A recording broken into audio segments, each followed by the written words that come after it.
Welcome to YouTube channel Bookwise with Vishal. Okay.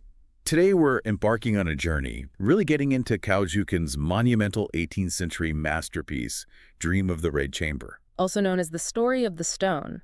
And it's often called the absolute pinnacle of Chinese classical literature. Exactly, and if you've ever maybe picked it up or thought about it and felt just overwhelmed by the sheer scale, hundreds of characters, decades of plot. Oh, absolutely. It's vast. Right. So our mission today is to try and cut through some of that complexity. We want to pull out the essential story, the core narrative. And the symbolism, too. It's just stunning. Yes, the symbolism and maybe some of that really profound philosophical meaning that's kind of hidden within the story of the Jia clan's decline. It's important to frame it right from the start, though. This isn't just a tragic love story, although that's definitely in there. No, it's much bigger. Much bigger. We're looking at this huge, really critical reflection on the decline of the aristocracy during the Qing dynasty. And it weaves together these deep concepts from, well, Confucianism, Buddhism, and Taoism. It pulls from all three. Yeah, and the sources we have, they give incredible detail on all the allegories, the layers. So our task, really, is to make that complexity a bit more, well, accessible for you. We need to follow that trajectory, don't we? Yeah. How the lives of the three main figures, Jiabao Yu, Lin Daiyu, and Jiabao Chai, how their destinies are tangled up and mirror the bigger picture. The spiritual collapse, the political collapse of their whole world, it's all intertwined. And the novel itself, it insists we start somewhere maybe unexpected, not with a family drama on Earth, but Yeah, cosmically. precisely. Okay, let's unpack this. Because you can't really grasp the story without understanding this beginning. It refuses to be just a simple domestic tale. Right. It grounds all the human suffering, the love, the loss, in this grand celestial origin story. So to really appreciate the tragedy of the Jia family, you have to start with this mythic prelude. The novel's basic setup, it's essentially a philosophical allegory. It all begins with this divine stone. It was left over after the goddess Nuwa repaired heaven. She used a whole lot of stones, patched up the sky. But this one stone, it was flawed, left behind. That feels important. Not just any stone, but one that was discarded, imperfect. Exactly. It wasn't chosen, and it's imbued with consciousness. It can think and feel, and right away, it starts lamenting its uselessness. It feels left out, superfluous. It wants meaning. Wow. Okay. So it has this kind of existential angst from the very beginning. That's a great way to put it. And this sense of melancholy, this feeling of being flawed and yearning for experience, that's the seed, the ultimate source of Jiabao Yu's character later on. Ah, okay. The connection is direct. Direct. So because it longs for connection for life, a Taoist monk and a Buddhist priest happen upon this sentient stone. They hear its plea. A classic pairing, the Taoist and the Buddhist. Right, and they agree to help it. They decide to transport it down to the mortal realm, what the text calls the red dust. The world of human experience. Exactly. So the stone shrinks down, transforms itself into this beautiful piece of magical jade.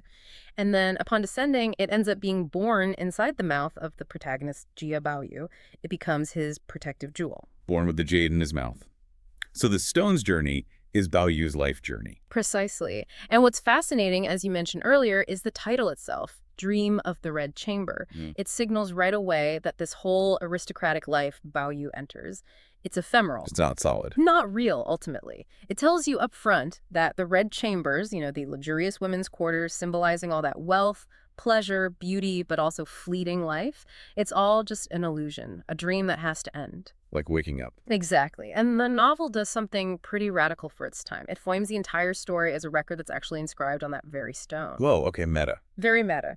The idea is that the monks recorded the stone's experiences, its dream, for later generations, so people could read it and understand the vanity, the emptiness of worldly attachments. So the stage is set. Human life, no matter how glittering and grand it looks, is maybe just a detour, a karmic lesson for a divine spirit. That's the philosophical underpinning, a consequence of a divine longing for experience. Okay, so from these celestial beginnings, we land firmly on Earth, Right. in the middle of this massive power structure, the Jia clan. And we're talking power. One of the four most prominent, most noble families in the Qing dynasty. They're so huge they own not just one, but two enormous mansions right in the capital. The Ningguo house and the Rongguo house. Right. Ningguo is the older, maybe more prestigious one historically, but Rongguo House, where Bai Yu lives, is the newer, even wealthier branch at this point. And their position, their wealth, it all comes from imperial favor. Entirely. Generations of it, sons holding high office, connections at court. It relies completely on staying in the emperor's good graces. They basically run a mini kingdom inside those walls. Hundreds of servants. Oh, hundreds upon hundreds. Extended family, retainers, dependents. It's a whole feudal society in miniature. But, and this is crucial, isn't it? There's this undercurrent of ruin, even when they seem at their absolute peak. Palpable, absolutely. Despite the dazzling facade, the silks, the gold, the endless banquets, the family's decline has already started. The seeds are sown. And the sources say the rot is internal. Deeply internal. Arrogance, for one. Massive decadence. Just unsustainable spending. And that total dependence on imperial patronage, it makes them vulnerable. You see hints of the moral decay pretty early on, too, don't you? Almost immediately. Especially in the Ningo house. It's apparently riddled with scandal, corruption, a kind of moral laxness that's shocking even for the time. And the Rago house, where Bayou is. It looks more respectable, sure, on the surface, but it supports itself through waste, through mismanagement, maybe even bribery. The foundations are definitely cracked, the collapse later on.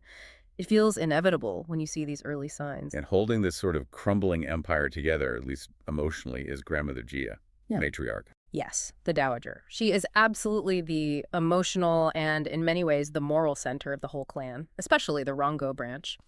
She commands respect partly through age and authority, but also through genuine kindness, which is rare in that setting. She's maybe the last real source of compassion. You can argue that. She's the anchor holding things together. Her memory of a supposedly better time, her efforts to shield the younger generation, especially Baoyu and Daiyu, from the harsher aspects of the rigid Confucian system, it's probably the only thing delaying the inevitable reckoning. So when she starts to fade, the light goes out very quickly. Her presence is that crucial. Okay, so all this aristocratic grandeur, this complex family structure, it really revolves around one central figure, Jia Baoyu. The protagonist, but also the rebel. Definitely the rebel.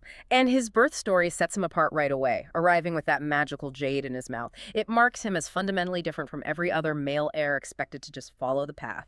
And this divine origin, the stone connection, it justifies his whole outlook, doesn't it? Yeah. It's the bedrock of his philosophical stance. And here's where it gets really interesting, like you said. He's eccentric, maybe even radical for his time and place. How so?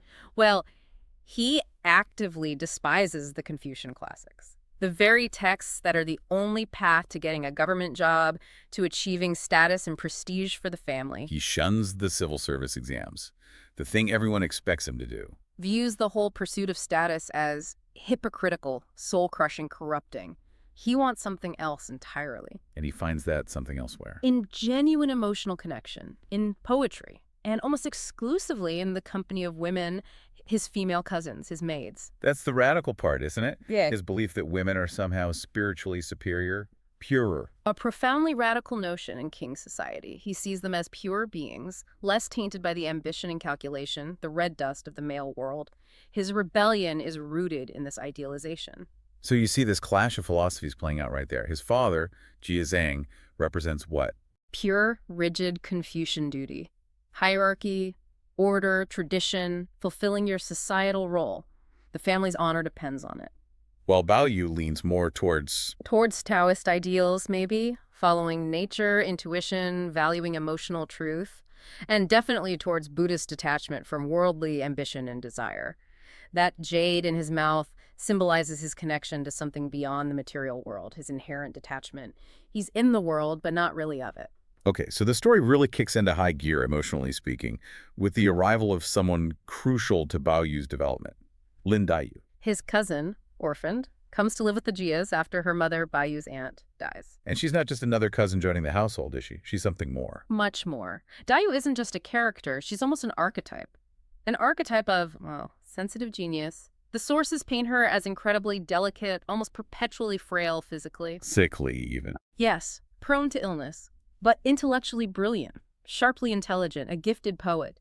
And she embodies this deep melancholy, a quick temper sometimes, and a soul so sensitive she can barely stand the phoniness and vulgarity of the world around her. And this is where that celestial backstory comes roaring back in, right? Making their connection doomed. Utterly unique and tragic from the start, because Daiyu is the reincarnation of a celestial flower, the crimson pearl flower. And Baoyu, or rather the stone in its previous existence. Had lovingly watered that flower, showed it compassion when it was just a vulnerable plant in the heavens. So her whole life on Earth is payback. Essentially, yes, a karmic debt. She has descended specifically to repay the stone now by you for that kindness. And how does she repay it? With a lifetime's worth of tears. A debt of tears. Wow, so their connection isn't just teenage romance, it's fated, preordained. Intensely so. It means their love is incredibly deep, spiritually resonant, beautiful, and absolutely doomed to be temporary. Because once the debt of tears is fully paid, the karmic reason for her existence ends. That adds such a layer of poignancy. It permeates everything between them. Their relationship unfolds mostly in secret, through subtle glances, shared jokes, writing poems back and forth. They have this shared contempt for the stuffy rules of society, too. Exactly. They connect on that level. But there's also this constant agonizing worry, misinterpretations, jealousy, and the looming threat of interference from the family elders who just don't get it. They understand each other in a way nobody else can. Completely. But then fate, or maybe just social reality, throws a wrench in the works, or rather introduces a rival, Su Baochai. Okay, so if Dayu is all passion and sensitivity, Baochai is Her perfect counterweight, the embodiment of the Confucian ideal woman. calm, practical. Perfectly calm, modest, incredibly pragmatic, sensible, and just. Impeccably virtuous. Where Dayu sort of bristles against the system with her sharp wit and artistic soul, Baochai reinforces it through perfect behavior and following tradition to the letter. I know some readers find her cold or maybe hard to connect with initially, especially coming from, say, a Western romantic tradition. That's a common reaction. And it raises a key question. Do the sources really paint her as a villain? Or is she maybe just another kind of tragic figure, caught in the system herself? What do you think? I don't see her as villainous at all. She's rational, she's socially perfect, and the sources make it clear she's politically the favored choice within the family. Favored by whom? By the elders. Grandmother Jia, Lady Wang Bayu's mother, they see her as the sensible match. And there's symbolism, too. She wears a golden locket, right? Inscribed with mystical words. And it complements Bayu's jade. Exactly. It's presented as a kind of matching set, symbolizing a union favored by social stability, by wealth, by family status. Baochai represents everything the Jia clan needs to survive, structurally. Whereas Dayu represents what Baoyu wants spiritually and intellectually. Precisely. Dayu is the passionate, maybe fragile soulmate connection. Baochai is the stable, conventional, socially approved match that will keep the family line going and maintain order. So the core conflict boils down to spiritual love versus social duty, passion versus pragmatism. That's it exactly. Do you choose the intense spiritual connection that feels fated but is maybe doomed and definitely destabilizing Dayu? Or do you choose the rational, calm, socially acceptable match that promises stability and continuity, Baochai? And the tragedy is that Baoyu isn't really allowed to choose, is he? Ultimately, no. The choice is made for him by the family elders, and that denial of his true feelings, that imposition of duty, is what will eventually shatter his attachment to this mortal world, this dream. Okay, and the main stage for all this emotional drama, this love triangle, is Daguanyuan, the Grandview Garden. Yes. The garden is absolutely central. It's almost a character in itself. It's the physical manifestation of the Jia clan's peak glory, and also their incredible extravagance and waste. It built for a specific reason, wasn't it? It was. Constructed specifically for a brief visit home by Baoyu's elder sister, Jia Yuanchen. She had been chosen for the imperial harem and risen to the rank of imperial concubine. Huge honor for the family. So they spared no expense to impress the court. Absolutely none. We have to pause and just think about the immense resources, the manpower, the artistry poured into creating this garden. It was designed to be a spectacular, idealized landscape. Like a living poem. Exactly. Famous spots mentioned in the book, like the Bamboo Lodge, Happy Red Court, the Allspice Court, Hibiscus Shrine. It's intricate, beautiful. It's the family putting their wealth and taste on full display, even while, underneath the finances might be shaky. So it's a mask in a way. A gorgeous mask. And after Yuanchen's brief, tearful visit is over, the garden doesn't just sit empty. It becomes a kind of sanctuary for Baoyu and the young women of the household. A refuge. A utopian refuge, almost completely separate from the hypocrisy and constraints of the adult world outside its walls. This is where they have their literary gatherings, form the Crabflower Club. A poetry society. Yes. Where they compose these brilliant verses, share riddles, paint, play music, reflecting on nature, love, beauty, and often the awareness of mortality. It's an oasis of culture and sensitivity. But even this paradise has a shadow over it, doesn't it? Yuanshin's visit itself. Ends sorrowfully. She might be an imperial concubine, but she's essentially trapped in the palace, a golden cage. She weeps when she has to leave the garden and her family. Her lament underscores this idea that even worldly success, reaching the pinnacle, brings a kind of emotional exile. So the garden splendor is inherently temporary. Absolutely. Its very magnificence contains the seeds of its own decay. The text says it's much like a dream that cannot last. It's beautiful because it's fleeting, foreshadowing the eventual ruin of both the garden and the family. So the seeds of sorrow are planted deep, not just in Dayu's karmic debt, but in the very ground of this artificial paradise. A costly temporary dream destined to end. Right. So as we move into the middle sections of the novel, the focus really sharpens on this sociological critique of the Qing aristocracy. The decline isn't like a sudden fire, is it? No, it's more like rot. A slow decay. Exactly. Gradual, insidious corruption from within. You start seeing subtle signs, the grand banquets, maybe they become slightly less lavish, the silks and furs, perhaps not quite as fine as they once were. And the garden itself, the physical space, starts reflecting this, right? Visibly. That's crucial symbolism. Specific ponds start to dry up, certain flowers seem to fade too quickly. Trees that were significant begin to wither. These aren't just random details, they're constant physical metaphors for the family's moral slide and their dwindling finances. A reminder that the dream is fraying. Constantly. And beneath that still mostly charming surface, the mansions are just teeming with internal politics, financial maneuvering, outright corruption. We hear about wasteful spending being rampant. Absolutely. And you have these really ambitious figures like Wang Shifeng, and she's Bayu's cousin-in-law, incredibly sharp-witted and capable, but also deeply involved in shady dealings. Money lending schemes. Yes, running loan shark operations, using the family's influence, skimming money, falsifying accounts, even exploiting poorer relatives for profit. The system is basically eating itself alive from the inside out. And this creates a really pressurized environment, especially for the young people. Immensely. The pressure on the young cousins, especially the girls, to marry advantageously, meaning marry into wealth or power, intensifies everything. Yeah. It fuels the plotting and scheming of characters like Aunt Sue. Bao Chai's mother. Right, who is relentlessly maneuvering to make sure Bao Chai secures Bao Yu, seeing it as the best strategic match for her own family's standing. Genuine feeling often gets trampled in the rush for status and survival. And Cao Xueqin uses the servants, the staff, to really shine a light on this system, doesn't he? Brilliantly. It's a whole world downstairs, reflecting the upstairs. Bao Yu's relationships with his personal maids are particularly important for understanding his character and the critique, especially two of them, Jiren and Qingwen. Okay, tell us about Jiren first. Jiren is sort of the good maid in conventional terms. She's loyal, incredibly dutiful, practical. She embodies Confucian virtues, patience, discretion, devotion. She genuinely cares for Bao Yu and tries to gently guide him towards more acceptable behavior, towards studying for the exams. She wants him to fit in for his own good. Yes, she's like a moral guide, but within the existing system. And then you have Qingwen. Who is different. Completely different. Qingwen is fiery, fiercely proud, stunningly beautiful, and totally outspoken. She refuses to play the games, refuses to bow and scrape or engage in the petty jealousies and gossip among the other servants. She represents something untamed. Yeah. Youthful vitality. Exactly. Unchecked spirit, and that's precisely what condemns her in that environment. What happens to her? It's tragic. She gets unjustly dismissed during this cruel, paranoid purge of the maids in Bayu's quarters. It's driven by baseless gossip and slander, mostly from jealous subordinates who resent her beauty, her pride, and her closeness to Bao Yu. They see her as a potential rival or too much. Too much spirit, too much individuality. She doesn't conform, and so she's cast out. And shortly after being dismissed, she dies. Her illness, which she already had, is fatally worsened by the shame, the injustice, the distress of it all. That's such a powerful, heartbreaking moment in the book. It really is. And there's this detail. She was apparently trying to finish weaving a special purse for Bao Yu right before she was forced to leave.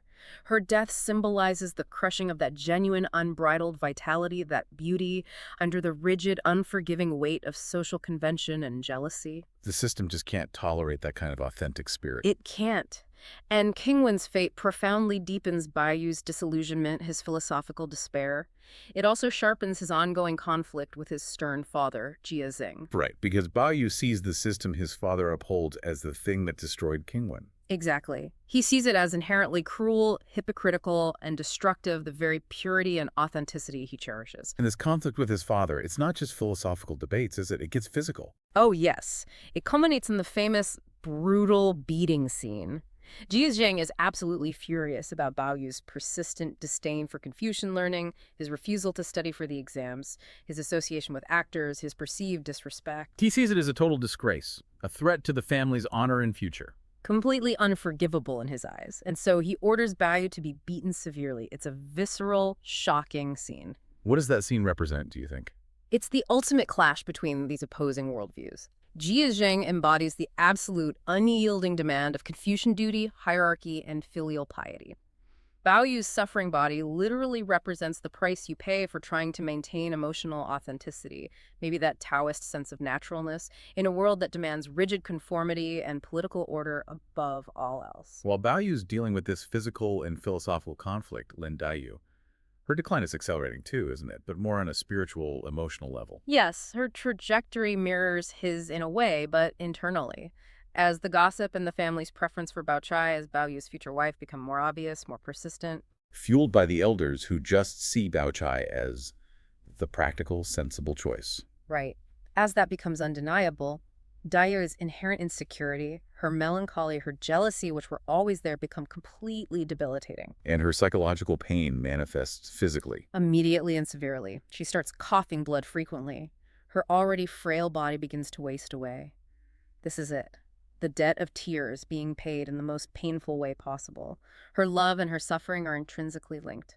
The stronger her attachment to Baoyu, the deeper her physical and emotional pain becomes. It's like her body can't contain the sorrow. Exactly. And her suffering culminates in that incredibly iconic, heart-wrenching scene just before her death. The burning of the poems. Yes, she gathers up all her poetic manuscripts, the tangible record of her soul, her genius, her passionate love for Baoyu, and she burns them one by one. Why? What does that act signify? It's a final act of renunciation, of despair maybe. By destroying her poems, the things most precious to her, she's concluding that worldly beauty, passionate love, even her own artistic talent, it's all ephemeral, it has no permanence, it must vanish like smoke. Everything she valued has to go. Everything. Her death itself is quiet, almost solitary, amidst the noise of wedding preparations elsewhere. It's profoundly symbolic, the tragic impermanence of passion, the final payment rendered. The crimson pearl flower has shed its last tear. And the family. They don't even give Baoyu space to process this. They can or they won't. They see the family's survival as paramount. So immediately following the spiritual low point for Daiyu comes the horrific social climax, the forced marriage. The elders, grandmother Jia, Lady Wang, they push ahead with marrying Baoyu to Bao Chai. Yes, but they execute this terrible deception. They are so desperate to secure the stable match, to bring Bao Chai officially into the family, that they deliberately keep the bride's identity secret from Baoyu until the very last moment. They let him think he's marrying Daiyu. They trick him into believing it. It's the ultimate betrayal of his emotional trust, all sacrificed for social expediency, for what they see as the family's necessary future. The cruelty is staggering. And the irony is just crushing. Baoyu goes through the ceremony, likely in a daze of grief, but perhaps clinging to this one hope, only to lift the veil and see Bao Chai. And he faints. Collapses. It's a symbolic death right there. The wedding itself marks the absolute end of his youthful innocence, the final, brutal victory of social duty over his spiritual love. It's the shock that pushes him, irrevocably now, towards detachment and seeking enlightenment beyond this world. So once that spiritual contract with Daiyu is fulfilled through her death, and Baoyu's emotional anchor is severed by the forced marriage, the final collapse of the Jia clan just accelerates. It happens with frightening speed. The internal rot finally has external consequences. Big time. The moral bankruptcy catches up to the financial bankruptcy. Imperial auditors finally descend on the Ningbo and Rongo mansions. And they find everything. They uncover years of hidden corruption. The illegal money lending, the falsified accounts, the abuse of power, skimming rents, all of it comes to light. And the consequences are severe. Devastating. Their properties are confiscated. Key male members of both houses face imprisonment, disgrace, or exile. The fall from grace is complete and very public. And then grandmother Jia dies. Yes, and her death is the final nail in the coffin internally. She was the moral center, the holder of tradition, the source of compassion. Her passing extinguishes that last light, that authority that held the sprawling, complex family structure together. It just implodes. The whole feudal structure collapses. Entirely. And that paradise they built, the Grandview Garden, What happens to it? it becomes desolate. It literally falls apart. The pavilions decay and collapse. The ponds dry up completely. The carefully cultivated plants wither and die. It stands as this haunting, potent metaphor for the transient nature of all human glory and effort. A ruined paradise. Perfectly put. And just to hammer the point home, Baiyu's sister, the imperial concubine Yanshun, dies under mysterious circumstances back in the palace. It just confirms the ultimate futility, the emptiness of even reaching the highest rungs of worldly success. So it's amidst all this external chaos, this total collapse, that Baiyu finds his awakening. His profound spiritual awakening, yes. The sheer weight of all these losses, hitting one after another, Dayu, Qingwen, the family fortune, the destruction of the garden, it finally snaps his attachment to the mortal realm. He sees through the illusion. Completely. He no longer feels tormented by the choice between Dayu and Baochai because he realizes that both loves, both attachments were part of the illusion. They were temporary experiences designed to teach him about suffering, about impermanence. And he gets a final sign, the jade. Yes. His magical jade, the stone he was born with, disappears one last time. It vanishes. And Baoyu interprets this not as another loss, but as liberation, as heaven reclaiming the divine essence of the stone, its purpose in the red dust now fulfilled. He finally understands his life was a detour, a dream for the stone. Exactly, a dream granted to the stone so it could experience the full spectrum of human emotion, love, grief, joy, disillusionment. He gets it. And how does he change? His whole demeanor shifts. He becomes utterly serene, detached, contemplative. He stops engaging with the ruins of his family and dedicates himself to reading Buddhist and Taoist scriptures. Does he forget Dayu? No, not forgotten, but his love for her transforms. It evolves from passionate earthly attachment into a kind of pure spiritual essence, freed from longing and desire. He achieves that profound attachment that's necessary for transcendence. But his enlightenment, it doesn't just erase the suffering of others, does it? What happens to those left behind in the wreckage? No, it doesn't erase it, and that's part of the novel's tragic realism. We have to acknowledge the fates of those left, Bao Chai especially. Her virtue, her Confucian perfection, is revealed in its purest, saddest form here. She remains completely loyal, patient, dignified to the very end. She manages the desperate remnants of the shattered household with quiet competence. But she's trapped in that marriage. Trapped in a marriage utterly devoid of heart. Baoyu is spiritually absent, even if physically present for a time. She never remarries, choosing duty over any personal desire, fulfilling her prescribed role even when the entire structure that demanded it has crumbled around her. So her perfection becomes its own kind of tragedy. Absolutely. Her moral flawlessness in a world that has failed her so completely is her personal tragedy. And others. Yeah. Lady Wang. Myron. Lady Wang, Baiyu's mother, dies eventually, consumed by grief and guilt over the deceptions and choices made in the futile attempt to save the family. Ziren, the ever-loyal maid, ultimately recognizes the vanity of worldly devotion and joins a Buddhist convent. Even Jia Xing, the stern father. Even him. The sources suggest a crucial late realization for Jia Xing. He dies, yes, but apparently filled with repentance for his rigidity, his ambition. He realizes, too late, that his relentless efforts to force Baoyu into the Confucian mold actually destroyed the unique spirit he was supposed to nurture. A moment of tragic regret at the end. Profound regret. And then the narrative comes full circle. The monks return. The Taoist monk and the Buddhist priest from the very beginning reappear. They find Baoyu wandering, detached, spiritually ready. They gently remind him once more that his entire life, his experiences, his loves and losses, were simply the dream granted to the stone. The dream needed to learn about attachment and suffering. Exactly. And Baoyu's moment of acceptance is one of complete, serene understanding. He looks back one last time at the ruins of his world, the empty mansions, the overgrown garden, the fallen petals, and he accepts its passing. He's fulfilled the contract. The karmic contract is complete. With total detachment, he turns and follows the two monks, walking away into the mist, back towards the void, achieving spiritual freedom. The stone returns to its origin. And if we connect that to the meta-narrative you mentioned earlier, the novel itself. The novel itself, The Story of the Stone, is that record. The story inscribed on the divine's phone, preserved as this intricate, beautiful mirror of illusion for all of us, for subsequent generations to read and perhaps awaken from our own dreams. The story becomes the path to understanding the truth it depicts. Hashtag outro. Wow. So, okay, what does this all mean? For us, for you reading or listening, the novel closes that circle, doesn't it? Confirming that all that aristocratic grandeur, the consuming love story, the poetry, the ambition, it was beautiful, yes, and deeply tragic, but ultimately, Ultimately, a magnificent, complex, and utterly captivating dream, an illusion that had to dissolve for the truth of impermanence to really hit home. so the core philosophical takeaway seems pretty profound. Life is transient, right? Attachment inevitably leads to suffering. Worldly pursuits are ultimately empty. That's definitely a central message. Yet, Cao Xueqin doesn't just leave it at nihilism. He shows us that compassion, genuine emotional connection, moments of beauty and shared understanding, even though they are fleeting, these are the purest, most valuable experiences we have within the dream. And Bayu's path, his final transcendence. It shows that enlightenment isn't really about escaping life in disgust, is it? It's more about understanding its nature. Exactly. Understanding that all worldly experience, the good and the bad, is just a reflection, a manifestation of a deeper, perhaps eternal truth. Seeing the dream as a dream. Which leaves the reader, leaves you, with a pretty haunting final thought, doesn't it?